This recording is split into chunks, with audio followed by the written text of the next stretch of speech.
bersyukur kepada Tuhan Yang Maha Esa yang telah memberi kita kesehatan, terutama bagi kami, sehingga bisa menjelaskan dan memaparkan makalah kami yang berjudul Pengujian Piutang. Kami beranggota 2 orang. Saya Irfan Nafis sebagai ketua dan Laura Tendewi sebagai anggota saya.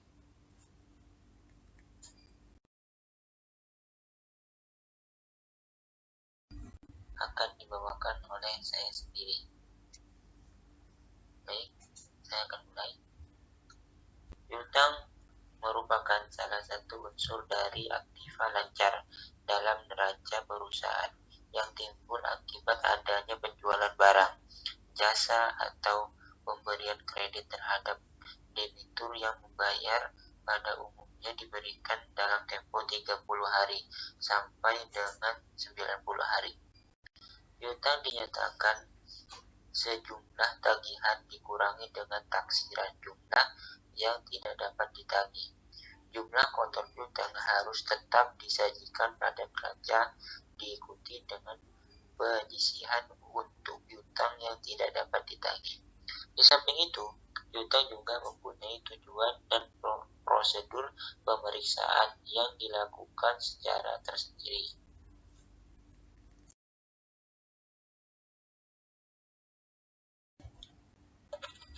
Pengertian piutang usaha. Piutang usaha adalah kebalikan dari utang usaha.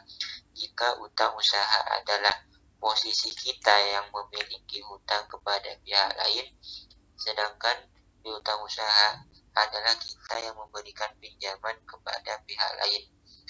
Piutang usaha adalah piutang yang berasal dari penjualan barang, dagang, atau jasa secara kredit.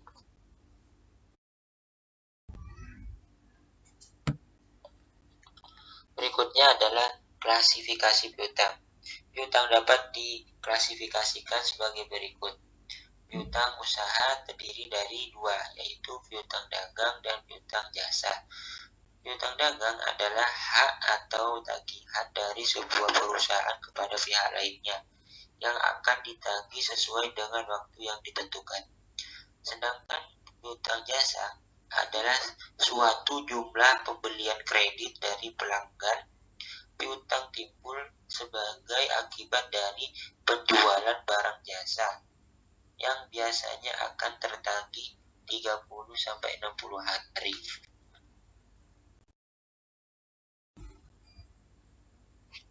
Berbeda dengan piutang usaha. Piutang non-usaha terdiri dari 6 macam. Yang pertama, piutang karyawan. Piutang karyawan sendiri terjadi dikarenakan saat perusahaan meminjamkan dana atau kredit kepada karyawan. Yang kedua, piutang dividen, yaitu suatu perusahaan yang belum membayar dividennya kepada kita. Yang ketiga, piutang pendapatan yang masih harus diterima. Yang keempat, piutang klaim asuransi. Yang kelima, piutang wesel. Piutang wesel yaitu janji tertulis yang tidak bersyarat dari suatu pihak ke pihak lain untuk membayar sejumlah uang pada masa yang akan datang. Yang keenam, piutang-piutang lainnya.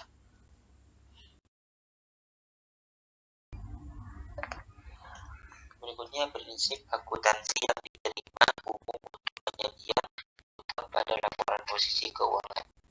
Yang pertama, piutang usaha harus disajikan dalam neraca sebesar jumlah yang harus ditagih.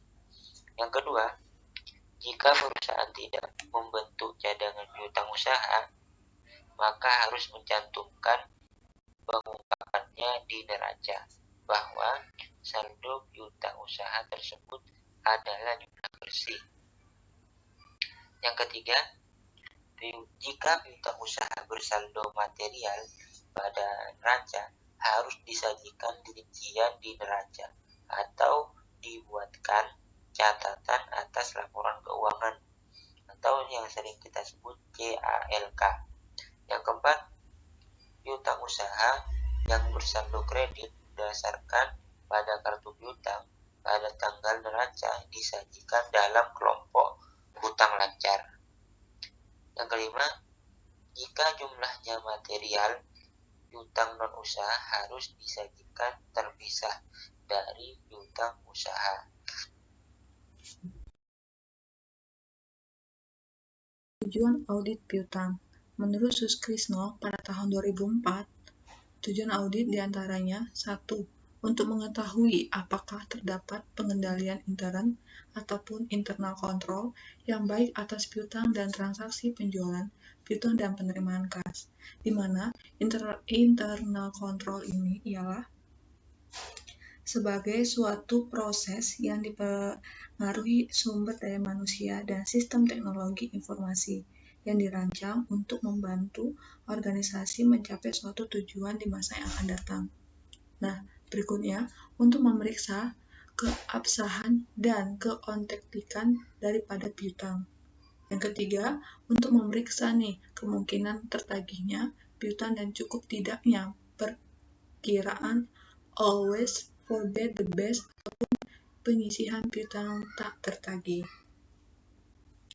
Untuk mengetahui apakah ada kewajiban bersyarat yang timbul karena pendiskontoan wesel tagih ataupun bisa kita sebut notice receivable. Nah, yang berikutnya, untuk memeriksa apakah penyajian piutang di neraca sesuai dengan prinsip akuntansi yang berlaku umum di Indonesia ataupun standar yang akuntan keuangan. Adapun prosedur audit atas piutang.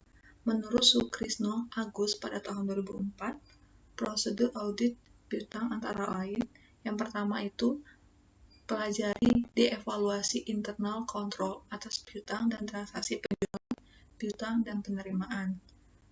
Yang kedua, buat top schedule dan supporting schedule piutang pertanggal neraca.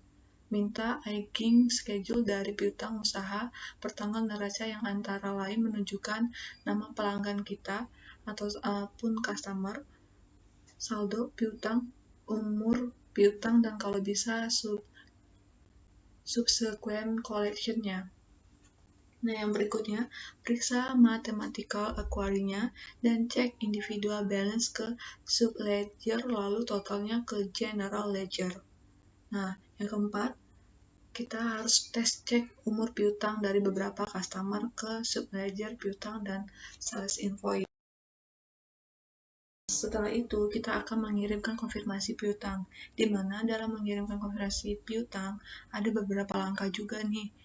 Yang pertama, kita harus teman-teman menentukan tulisan dasar pemilihan pelanggan yang akan dikirim surat konfirmasi. Nah, setelah kita sudah menentukan kiriman surat tulisan seperti apa yang akan kita kirim di dalam surat konfirmasi, selanjutnya tentukan apakah akan digunakan konfirmasi positif ataupun konfirmasi negatif.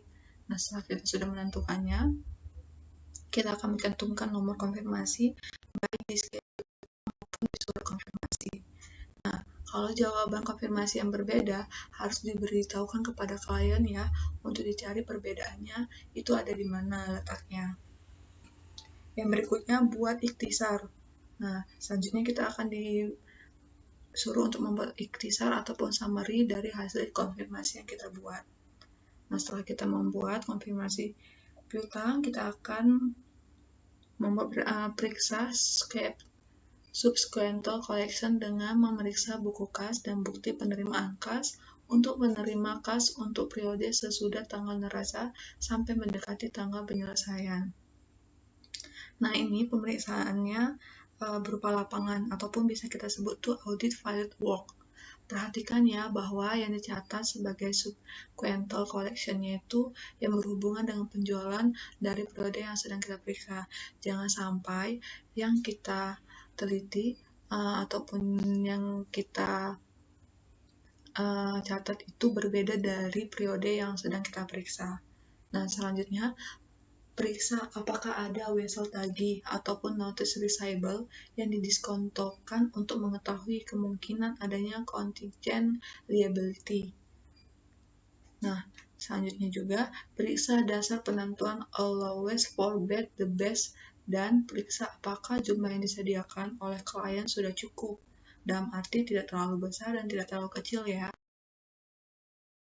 Ini kita juga harus periksa teman-teman notulen rapat surat-surat perjanjian, jawaban konfirmasi bank, dan korespondence file untuk mengetahui apakah ada piutang yang dijadikan sebagai jaminan. Nah, setelah itu tarik kesimpulan mengenai kewajaran saldo piutang yang diperiksa. Lalu, periksa apakah penyajian piutang di neraca dilakukan sesuai dengan prinsip akuntansi yang berlaku umum di Indonesia atau yang sesuai dengan SAK ya.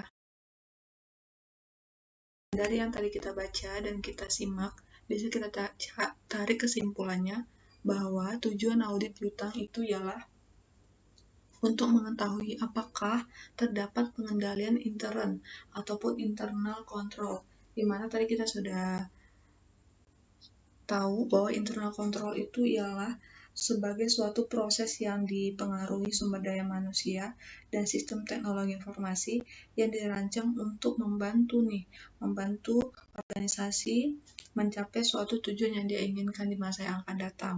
Nah, yang baik atas piutang dan transaksi penjualan, piutang dan penerimaan kas, untuk memeriksa validity atau keabsahan dan untuk keautentikan daripada piutang. Sekitar situ.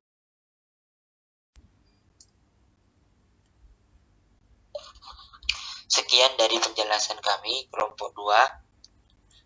Saya dan teman saya Laura Tendewi mengucapkan terima kasih telah menonton video kami dan mendengarkan penjelasan dari materi yang kami buat. Assalamualaikum warahmatullahi wabarakatuh.